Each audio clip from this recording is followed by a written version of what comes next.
The Iliad, Book 18. The fight went on, like wildfire burning. Antilochus, running hard like a herald, found Achilles close to his upswept hulls, his great heart brooding with premonitions of what had indeed already happened. This looks bad. All these Greeks with their hair in the wind stampeding off the plain and back to the ships. God forbid that what my mother told me has now come true, that while I'm still alive, Trojan hands would steal the sunlight from the best of all the Myrmidons. Patroclus, Menoetius' brave son, is dead. Damn him! I told him only to repel the enemy fire from our ships, and not to take on Hector in a fight.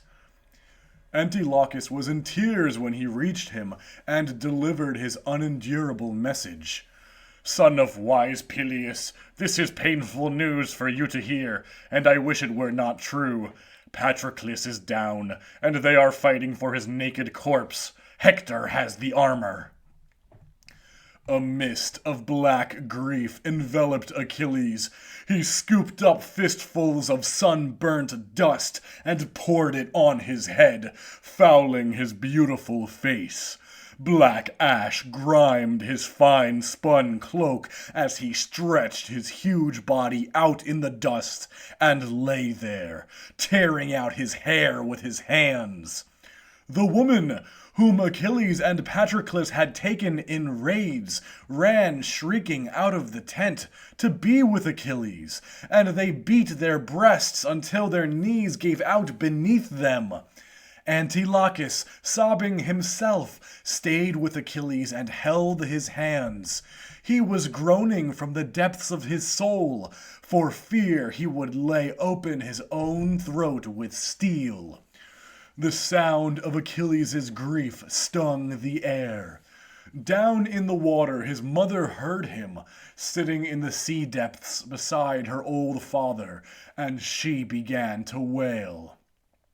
And the saltwater women gathered around her, all the deep-sea Nereids, Glauci and Thalae, and Cymodoce, Nicaea and Speo, Thoe and Oxide Halii, Cymothoe, Actae, and Limnoera, Melite and Iera, Amphitoe and Aguae, Doris, Panope, and milk-white Galatea, Nemertes, Apsuades, and Calianassa, Clymene, Ionera, Ionassa, and Maera, Orythria and Amathia, hair streaming behind her, and all of the other deep-sea Nereids. They filled the silver shimmering cave, and they all beat their breasts. Thetis led the lament. Hear me, sisters, hear the pain in my heart. I gave birth to a son, and that is my sorrow. My perfect son, the best of heroes.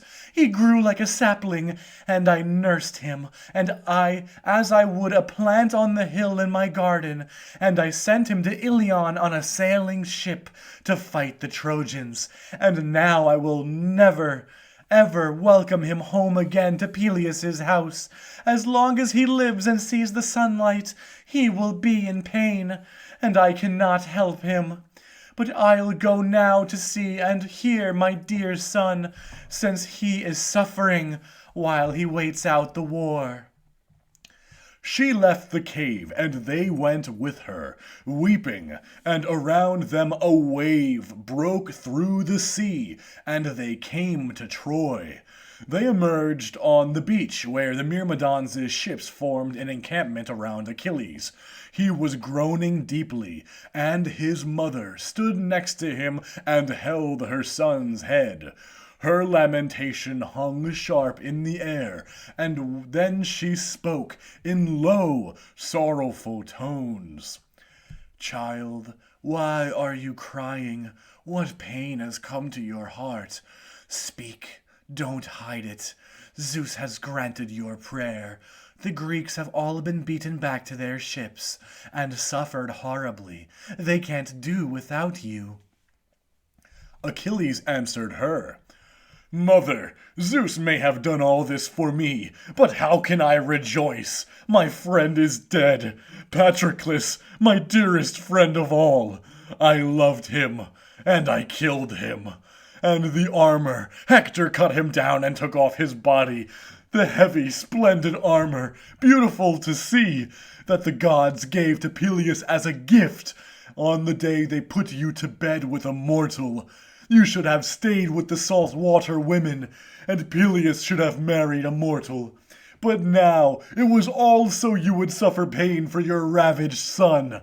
You will never again welcome me home, since I no longer have the will to remain alive among men, not unless Hector loses his life on the point of my spear, and pays for despoiling Menoetius' son. And Thetis, in tears, said to him, I won't have you with me for long, my child, if you say such things. Hector's death means yours. From under a great weight, Achilles answered, Then let me die now. I was no help to him when he was killed out there. He died far from home. I'm not going home, and he needed me to protect him. And since I'm not going home, and I wasn't a light for Patroclus or any of the rest of my friends who have been beaten by Hector, but just squatted by my ships, a dead weight on the earth, I stand alone in the whole Greek army when it comes to war, though some do speak better. I wish all strife could stop, among gods and among men, and anger too. It sends sensible men into fits of temper. It drips down our throats sweeter than honey, and mushrooms up in our bellies like smoke. Yes, the warlord Agamemnon angered me, but we'll let that be, no matter how it hurts, and conquer our pride, because we must. But I'm going now to find the man who destroyed my beloved, Hector. As for my own fate, I'll accept it whenever it pleases Zeus and the other immortal gods to send it. Not even Heracles could escape his doom. He was dearest of all to Lord Zeus, but fate and Hera's hard anger destroyed him. If it is true that I have a fate like his, then I too will lie down in death. But now, to win glory, and make some Trojan woman or deep-breasted Dardanian matron wipe the tears from her soft cheeks, make her sob and groan, let them feel how long I've been out of the war. Don't try, out of love, to stop me. I won't listen. And Thetis, her feet silver on the sand. Yes, child, it's not wrong to save your friends when they are beaten to the brink of death. But your beautiful armor is in the hands of the Trojans. The mirrored bronze. Hector himself has it on his shoulders. He glories in it. But not for long, though. I see his death is near. But you, don't dive into the red dust of war until with your own eyes you see me returning. Tomorrow I will come with the rising sun, bearing beautiful armor from Lord Hephaestus. Thetis spoke, turned away from her son, and said to her saltwater sisters, Sink now into the sea's wide lap, and go down to our old father's house, and tell him all this.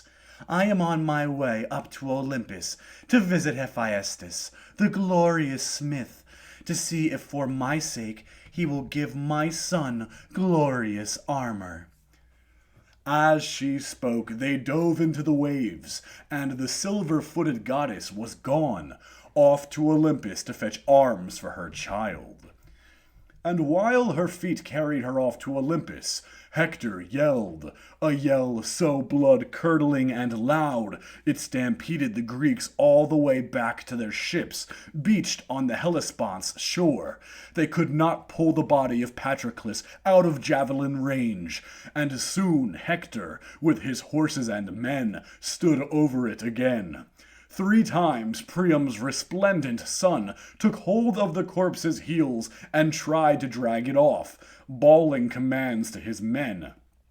3 times the 2 Ajaxes put their heads down, charged, and beat him back. Unshaken, Hector sidestepped, cut ahead, or held his ground with a shout, but never yielded an inch. It was like shepherds against a starving lion, helpless to beat it back from a carcass. The 2 Ajaxes, unable to rout the son of Priam from Patroclus' corpse, and Hector would have, to his eternal glory, dragged the body off, had not Iris stormed down from Olympus with a message for Achilles, unbeknownst to Zeus and the other gods. Hera had sent her, and this was her message. Rise, son of Peleus, most formidable of men, rescue Patroclus, for whom a terrible battle is pitched by the ships, men killing each other, some fighting to save the dead man's body, the Trojans trying to drag it back to windy Ilion. Hector's mind especially is bent on this. He means to impale the head on Troy's palisade after he strips off its skin. And you just lie there? Think of Patroclus becoming a ragbone for Trojan dogs. Shame to your dying day if his corpse is defiled. The shining sprinter Achilles answered her, Iris, which god sent you here? And Iris, whose feet are wind, responded, None other than Hera, Zeus's glorious wife. But Zeus on high does not know this, nor do any of the immortals on snow-capped Olympus. And Achilles, the great runner, How can I go to war? They have my armor, and my mother told me not to arm myself until with my own eyes I see her come back with fine weapons from Hephaestus. I don't know any other armor that would fit, unless, maybe, the shield of Telamonian Ajax, but he's out there in the front ranks, I hope, fighting with his spear over Patroclus' dead.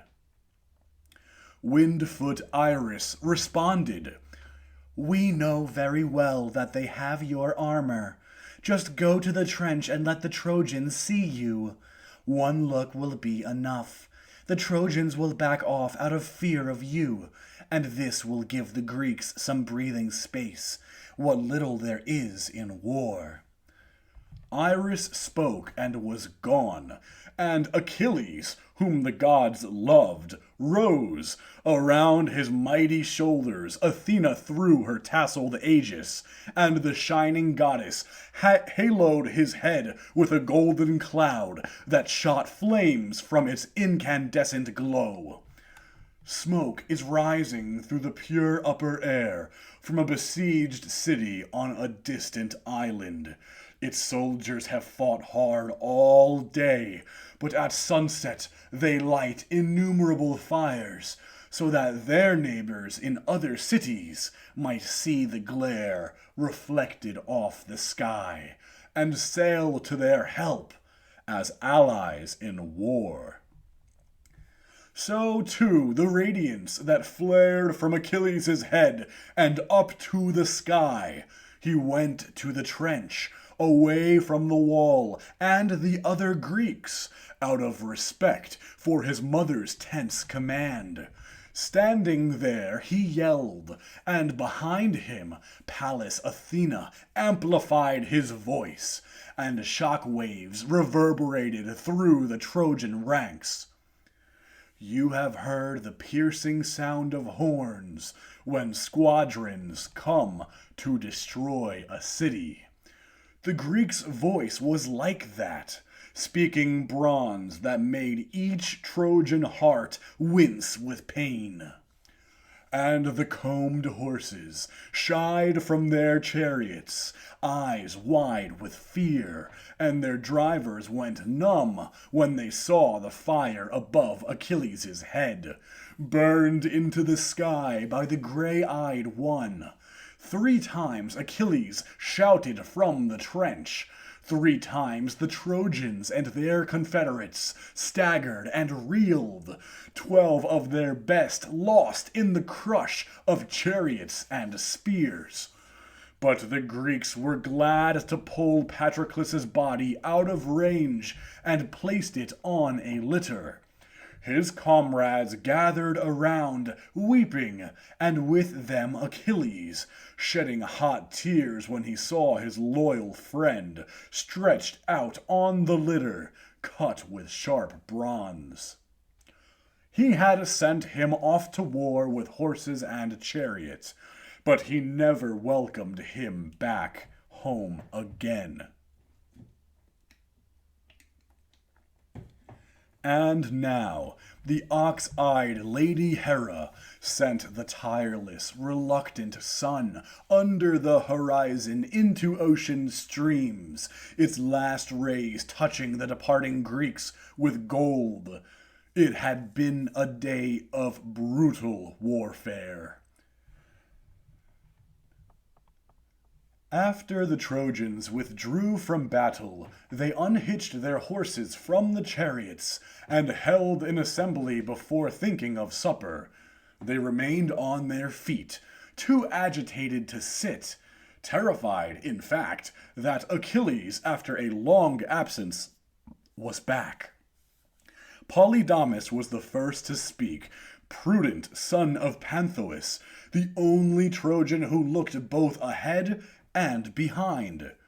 This man was born the same night as Hector, and was his comrade, as good with words as Hector was with a spear. He had their best interests at heart when he spoke. Take a good look around, my friends. My advice is to return to the city and not wait for daylight on the plain by the ships. We are far from our wall. As long as this man raged against Agamemnon, the Greeks were easier to fight against. I too was glad when I spent the night by the ships, hoping we would capture their upswept hulls. That hope has given way to a terrible fear of Peleus's swift son. He is a violent man, and will not be content to fight on the plain where Greeks and Trojans engage in combat. It is for our city he will fight, and our wives. We must go back. Trust me, this is how it will be. Night is holding him back now, immortal night. But if he finds us here tomorrow, when he comes out in his armor in daylight, then you will know what Achilles is, and you will be glad to be back in sacred Ilion. If you make it back, and are not one of the many Trojans the dogs and vultures will feast upon. I hope I'm not within earshot. But if we trust my words, as much as it may gall, we will camp tonight in the marketplace, where the city is protected by its towers, walls, and high gates closed with bolted, polished doors. At dawn we take our positions on the wall, in full armor, and so much the worse for him, if he wants to come out from the ships and fight us for our wall. He will go back to the ships after he has had enough of parading his high-necked prancers in front of the city. He will not have the will to force his way in. Dogs will eat him before he takes our town. And Hector, glaring at him under his helmet. Polydamas, I don't like this talk about a retreat and holing up in the city. Aren't you sick of being penned inside our walls? People everywhere used to talk about how rich Priam's city was. All the gold, all the bronze. Now the great houses are empty, their heirlooms sold away to Phrygia, to Maeonia, since Zeus has turned wrathful. But now, when the great god, son of Cronus, has vouchsafed me the glory of hemming the Greeks in beside the sea, now is no time for you to talk like a fool. Not a Trojan here will listen. I won't let them.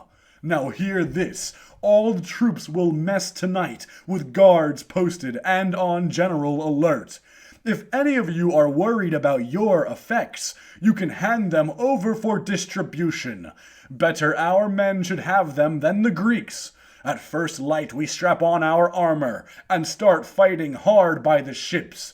If Achilles really has risen up again and wants to come out, he'll find it tough going, for I will be there. I, for one, am not retreating. Maybe he'll win. Maybe I will. The war god doesn't care which one he kills. Thus Hector and the Trojans cheered. The fools, their wits dulled by Pallas Athena, Hector's poor counsel won all the applause, and not a man praised Polydamas's good sense. Then the troops started supper. But the Greeks mourned Patroclus the whole night through. Achilles began the incessant lamentation, laying his man-slaying hands on Patroclus's chest, and groaning over and over like a bearded lion, whose cubs some deer hunter has smuggled out of the dense woods. When the lion returns, it tracks the human from valley to valley, growling low the whole time. Sometimes it finds him. Achilles' deep voice sounded among the Myrmidons. It was all for nothing, what I said that day when I tried to hearten the hero Menoetius, telling him I would bring his glorious son home to Opeus with his share of the spoils after I had sacked Ilion. Zeus does not fulfill a man's every thought. We too are fated to redden the self-same earth with our blood, right here in Troy. I will never return home to be welcomed by my old father, Peleus, or Thetis, my mother. The earth here will hold me, and since I will pass under the earth after you, Patroclus, I will not bury you until I have brought here the armor and head of Hector, who killed you, great soul. And I will cut the throats of 12 Trojan princes before your pyre in my wrath. Until then, you will lie here beside our upswept hulls, just as you are. And round about you, deep-bosomed Trojan and Dardanian women will lament you day and night, weeping. Women we won with blood, sweat, and tears. Women we cut through rich cities to get.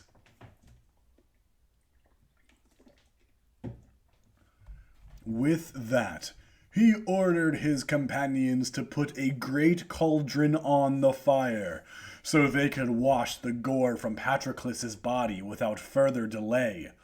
They put a cauldron used for heating baths over a blazing fire and poured in the water, then stoked the fire with extra wood.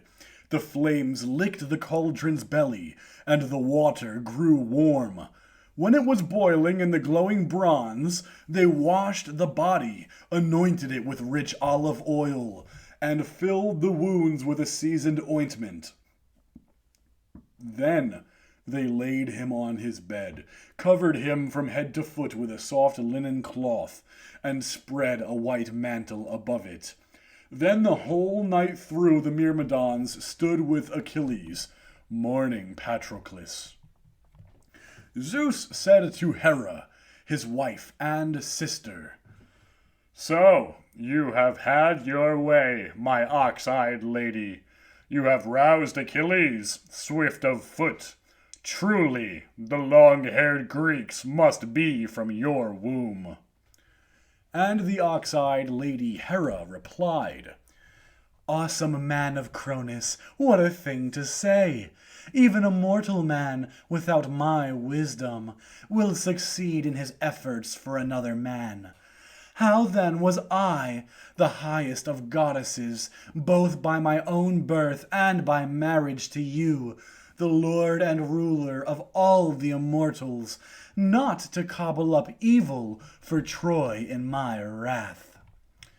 While they spoke to each other this way, Thetis's silver feet took her to Hephaestus's house, a mansion the lame god had built himself out of starlight and bronze, and beyond all time. She found him at his bellows, glazed with sweat, as he hurried to complete his latest project, 20 cauldrons on tripods to line his hall, with golden wheels at the base of each tripod, so they could move by themselves to the god's parties, and return to his house, a wonder to see. They were almost done. The intricate handles still had to be attached. He was getting these ready, forging the rivets with inspired artistry, when the silver-footed goddess came up to him, and Charis, Hephaestus's wife, lovely in her shimmering veil, saw her, and running up, she clasped her hand and said to her, "My dear Thetis, so grave in your long robe, what brings you here now? You almost never visit. Do come inside so I can offer you something." And the shining goddess led her along, and had her sit down in a graceful, silver-studded chair with a footstool. Then she called to Hephaestus, and said, "Hephaestus, come here. Thetis needs you for something." And the renowned smith called back, "Thetis, then the dread goddess I revere is inside? She saved me when I lay suffering from my long fall, after my shameless mother threw me out, wanting to hide my infirmity, and I really would have suffered, had not Thetis and Eurynome, a daughter of ocean stream, taken me into their bosom. I stayed with them 9 years, forging all kind of jewelry, brooches and bracelets, and necklaces and pins in their hollow cave, while the ocean's tides, murmuring with foam, flowed endlessly around. No one knew I was there, neither god nor mortal, except my rescuers, Eurynome and Thetis. Now the goddess has come to our house. I owe her my life, and would repay her in full. Set out our finest for her, Charis, while I put away my bellows and tools." He spoke and raised his panting bulk up from his anvil, limping along quickly on his spindly shanks. He set the bellows away from the fire, gathered up the tools he had been using, and put them away in a silver chest. Then he took a sponge and wiped his face and hands, his thick neck, and his shaggy chest. He put on a tunic, grabbed a stout staff, and as he went out, limping, attendants rushed up to support him. Attendants made of gold who looked like real girls, with a mind within, and a voice, and strength, and knowledge of crafts from the immortal gods. These busily moved to support their lord, and he came hobbling up to where Thetis was, sat himself down on a polished chair, and clasping her hand in his, he said, "My dear Thetis, so grave is your long robe. What brings you here now? You almost never visit. Tell me what you have in mind, and I will do it, if it is anything that is at all possible to do." And Thetis, shedding tears as she spoke, "Hephaestus, is there a goddess on Olympus who has suffered as I have? Zeus, son of Cronus, has given me suffering beyond all the others. Of all the saltwater women he singled me out to be subject to a man, Aeacus' son Peleus. I endured a man's bed, much against my will. He lies in his halls, forspent with old age. But I have other griefs now. He gave me a son, to bear and to rear, the finest of heroes. He grew like a sapling, and I nursed him as I would nurse a plant in my hillside garden, and I sent him to Ilion on a sailing ship to fight the Trojans, and now I will never welcome him home again to Peleus's house. As long as he lives and sees the sunlight, he will be in pain, and I cannot help him. The girl that the army chose as his prize, Lord Agamemnon took out of his arms. He was wasting his heart out of grief for her. But now the Trojans have penned the Greeks in their beachhead camp, and the Argive elders have petitioned him with a long list of gifts. He refused to beat off the enemy himself, but he let Patroclus wear his armor, and sent him into battle with many men. All day long they fought by the Scaean gates, and would have sacked the city that very day. But after Menoetius' valiant son had done much harm, Apollo killed him in the front ranks, and gave Hector the glory. So I have come to your knees to see if you will give my son, doomed to die young, a shield and helmet, a fine set of greaves, and a corselet too. His old armor was lost when the Trojans killed his faithful companion, and now he lies on the ground in anguish. And the renowned smith answered her, "Take heart, Thetis, and do not be distressed. I only regret that I do not have the power to hide your son from death when it comes. But armor he will have, forged to a wonder, and its terrible beauty will be a marvel to men." Hephaestus left her there, and went to his bellows, turned them toward the fire, and ordered them to work. And the bellows, all 20, blew on the crucibles, blasting out waves of heat in whatever direction Hephaestus wanted, as he hustled here and there. Around his forge and the work progressed. He cast durable bronze onto the fire, and tin, precious gold and silver. Then he positioned his enormous anvil up on its block, and grasped his mighty hammer in one hand, and in the other his tongs. He made a shield first, heavy and huge, every inch of it intricately designed. He threw a triple rim around it, glittering like lightning, and he made the strap silver. The shield itself was 5 layers thick, and he crafted its surface with all of his genius. On it he made the earth, the sky, the sea, the unwearied sun, and the moon near full, and all the signs that garland the sky, Pleiades, Hyades, and mighty Orion. And the bear they also call the wagon, which pivots in place and looks back at Orion, and alone is aloof from the wash of ocean.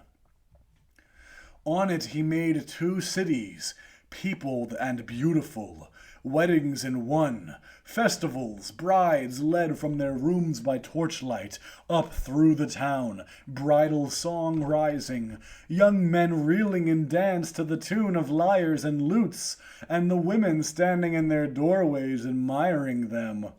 There was a crowd in the marketplace, and a quarrel arising between 2 men over blood money for a murder, one claiming the right to make restitution, the other refusing to accept any terms. They were heading for an arbitrator, and the people were shouting, taking sides, but heralds restrained them. The elders sat on polished stone seats in the sacred circle, and held in their hands the staves of heralds. The pair rushed up and pleaded their cases, and between them lay 2 ingots of gold, for whoever spoke straightest in judgment. Around the other city 2 armies of glittering soldiery were encamped. Their leaders were at odds. Should they move in for the kill, or settle for a division of all the lovely wealth the citadel held fast? The citizens wouldn't surrender, and armed for an ambush. Their wives and little children were stationed on the wall, and with the old men held it against attack. The citizens moved out, led by Ares and Pallas Athena, both of them gold, and their clothing was gold, beautiful and larger than life in their armor, as befits gods in their glory, and all the people were smaller. They came to a position perfect for an ambush, a spot on the river where stock came to water, and took their places, concealed by fiery bronze. Farther up they had 2 lookouts posted, waiting to sight shambling cattle and sheep, which soon came along, trailed by 2 herdsmen playing their panpipes, completely unsuspecting. When the townsmen lying in ambush saw this, they ran up, cut off the herds of cattle and fleecy silver sheep, and killed the 2 herdsmen. When the army sitting in council got wind of the ruckus with the cattle, they mounted their high-stepping horses and galloped to the scene. They took their stand and fought along the river banks, throwing bronze-tipped javelins against each other. Among them were Hate and Din and the Angel of Death, holding a man just wounded, another unwounded, and dragging one dead by his heels from the fray, and the cloak on her shoulders was red with human blood. They swayed in battle and fought like living men, and each side salvaged the bodies of their dead. On it he put a soft field, rich farmland, wide and thrice tilled, with many ploughmen driving their teams up and down rows. Whenever they came to the end of the field and turned, a man would run up and hand them a cup of sweet wine. Then they turned again back up the furrow, pushing on through deep soil to reach the other end. The field was black behind them, just as if plowed, and yet it was gold, all gold, forged to a wonder. On it he put land sectioned off for a king, where reapers and sharp sickles were working. Cut grain lay deep where it fell in the furrow, and binders made sheaves bound with straw bands. 3 sheaf binders stood by, and behind them children gathered up armfuls and kept passing them on. The king stood in silence near the line of reapers, holding his staff, and his heart was happy.